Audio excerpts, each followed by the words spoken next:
হামেস্ট এই গেমটা যে আছে আজকের 21 তারিখে, আজকে হচ্ছে তোমার রিওয়ার্ড হচ্ছে তোমার ডেলি এই রিওয়ার্ডে আছে রিওয়ার্ড আছে REWARD।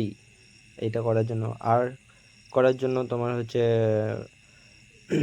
ডট আছে একবার, লাইন আছে আর ডট আছে। এর জন্য একবার ডট, ডাব্লুর জন্য ডট দুবার লাইন, এর জন্য ডট লাইন, আর এর জন্য ডট লাইন ডট, এর জন্য লাইন ডবল ডট।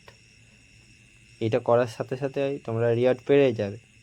আর আর আর দেওয়ার পর দেওয়ার পর ডট দিলে তারপর ডাব্লুর জায়গায় যখন ডট দেবে, ডট দেওয়ার পর যখন ডবল লাইন দিতে যাবে তখন দেখবে যে ওটা কেটে যাবে, কিন্তু এটা কাটবে না। ডট দেওয়ার সঙ্গে সঙ্গেই তোমাদেরকে ট্যাব ধরে থাকতে হবে, ট্যাব ধরে থাকার পরেই লাইনটা আসবে। এটা করলেই আপনার রিওয়ার্ডটা পেয়ে যাবেন। তো ভালো লাগলে ভিডিওটা, চ্যানেলটা সাবস্ক্রাইব করো, লাইক শেয়ার সাবস্ক্রাইব নেক্সট ভিডিওর জন্য।